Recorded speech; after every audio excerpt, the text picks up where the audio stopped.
Bharatiya Janata party में नए अध्यक्ष के लिए आरएसएस एक्टिव मोड पर आ गई है और नए अध्यक्ष की तलाश में जुट गई है। बीजेपी को गुजरात लॉबी के चंगुल से छुड़ाने के लिए आरएसएस ने कमर कस ली है। बीजेपी अध्यक्ष को लेकर इस बार आरएसएस ने केंद्रीय मंत्री नितिन गडकरी को अहम भूमिका में रखा है।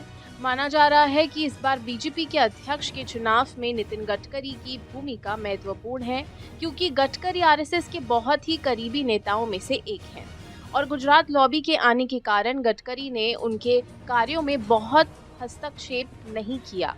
हालांकि गुजरात लॉबी के गलत कामों की आलोचना करने में उन्होंने कभी समझौता नहीं किया और संघ का साथ कभी नहीं छोड़ा। इसलिए इस बार बीजेपी अध्यक्ष को लेकर आरएसएस गडकरी को मुख्य भूमिका में रखेगा। बीजेपी के मौजूदा अध्यक्ष जेपी नड्डा का कार्यकाल समाप्ति की ओर है और पार्टी संगठन को मजबूत करने के लिए नए चेहरे को लाने की चर्चा जोरों पर है।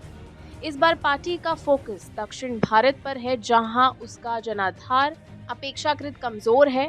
इसी को ध्यान में रखते हुए संभावित अध्यक्ष पद के लिए दक्षिण भारत से एक बड़े नाम पर विचार किया जा रहा है।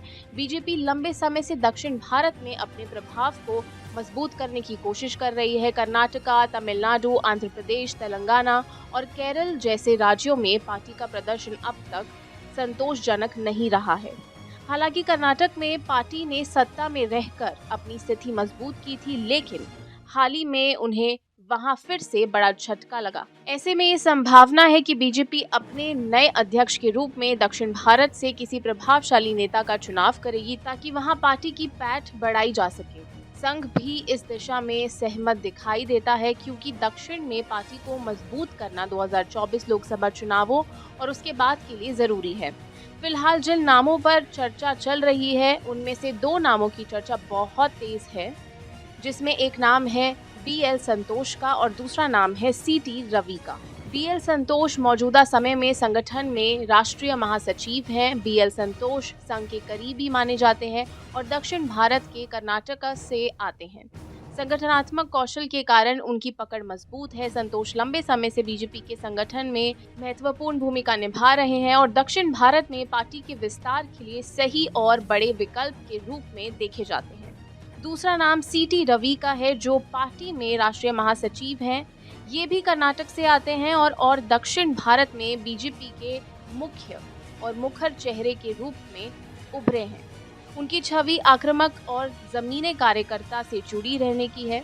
रवि के अध्यक्ष बनने से पार्टी को दक्षिण में युवाओं और परंपरावादी वोटर्स को जोड़ने में मदद मिल सकती है। वहीं तीसरा नाम खुद नितिन गडकरी का है, जो संघ के बहुत ही चहेते और पूर्व में भी पार्टी का नेतृत्व कर चुके हैं।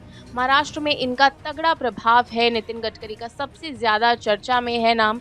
भले ही गडकरी ने अध्यक्ष पद की रेस में खुलकर कोई रुचि नहीं दिखाई हो, लेकिन ये तय है कि उनकी सहमति के बिना कभी भी उम्मीदवार का चयन मुश्किल है। महाराष्ट्र में हाल ही में हुए चुनावों में गडकरी ने सबसे अधिक रैलियां की। मुख्यमंत्री देवेंद्र फडणवीस के बाद गडकरी ने पार्टी के प्रचार अभियान को मजबूत करने में अहम भूमिका निभाई। संघ के साथ उनके करीबी संबंध और उनकी प्रशासनिक क्षमता संगठन में उनका अलग पहचान बनाती है। प्रधानमंत्री नरेंद्र मोदी और गृह मंत्री अमित शाह की जोड़ी पार्टी में मजबूत पकड़ रखती है। हालांकि संघ की शर्तें और गडकरी का प्रभाव नए अध्यक्ष के चयन में उनकी स्वतंत्रता को सीमित कर दिया है।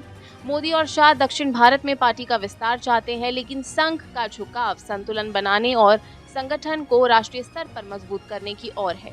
ऐसे में नए अध्यक्ष का चयन मोदी शाह की प्राथमिकताओं और संघ के झुकावों के बीच संतुलन साधने का प्रयास होगा। अब आपको बताते हैं कि बीजेपी दक्षिण से नाम पर जोर क्यों डाल रही है। भविष्य की राजनीति क्या कुछ हो सकती है। दक्षिण भारत में 129 लोकसभा सीटें हैं, जो बीजेपी की जीत की संभावनाओं को बढ़ा सकती है। पार्टी तमिलनाडु और केरल जैसे राज्यों में भी अपनी उपस्थिति बढ़ाना चाहती है।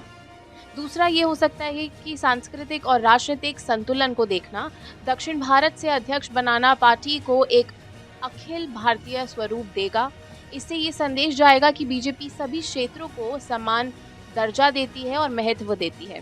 बीजेपी में नए अध्यक्ष के लिए नितिन गडकरी को नजरअंदाज करना बीजेपी के लिए संभव नहीं है। गडकरी संघ के आदर्शों और सिद्धांतों के करीबी माने जाते हैं। केंद्रीय सड़क परिवहन मंत्री के रूप में नितिन गडकरी ने देश भर में बुनियादी ढांचे को मजबूत किया है। संघ का मानना है कि पार्टी को ऐसे नेता चाहिए जो संगठन और सरकार के बीच तालमेल बिठा सके। नए अध्यक्ष को सभी क्षेत्रों में समान प्रभाव रखना होगा। संघ ने ये भी साफ कर दिया है कि बीजेपी का नेतृत्व केवल चुनाव जीतने पर नहीं बल्कि पार्टी के मूल विचारों और सिद्धांतों को बनाए रखने पर भी आधारित होना चाहिए। दक्षिण भारत से किसी नेता को अध्यक्ष बनाने पर कार्यकर्ताओं का कहना है कि इसे पार्टी को क्षेत्रीय संतुलन बनाने में मदद मिलेगी। साथ ही नितिन गडकरी की सहमति से अगर अध्यक्ष चुना जाता है तो संगठन और कार्यकर्ताओं के बीच विश्वास बढ़ेगा। फिलहाल नए साल में बीजेपी को नया राष्ट्रीय अध्यक्ष मिलना तय है, लेकिन नया अध्यक्ष कौन होगा इस पर तमाम तरह की सियासी कयास लगाए जा रहे हैं कि राष्ट्रीय अध्यक्ष कौन होगा।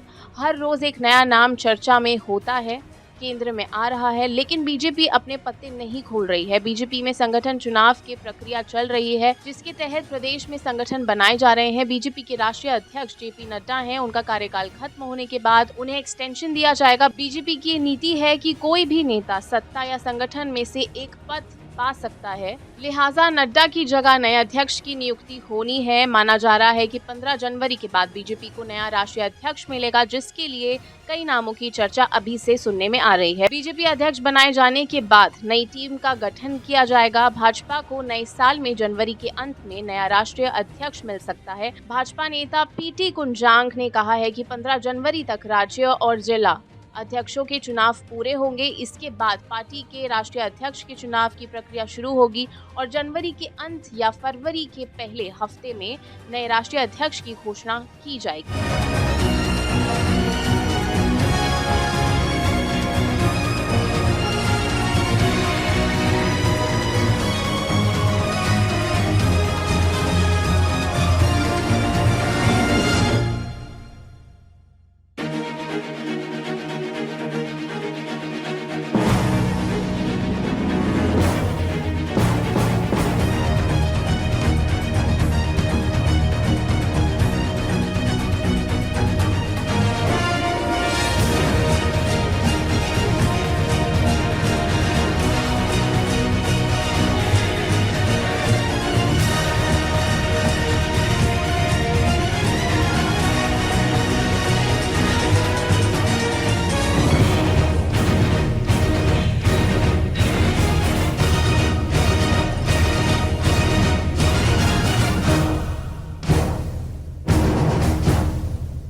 और आप हमसे जुड़े रहने के लिए सब्सक्राइब करें YouTube पर, फॉलो करें Twitter पर और लाइक करें Facebook पर। और ज्यादा जानकारी के लिए आपको टाइप करना होगा सिर्फ न्यूज़ नशा।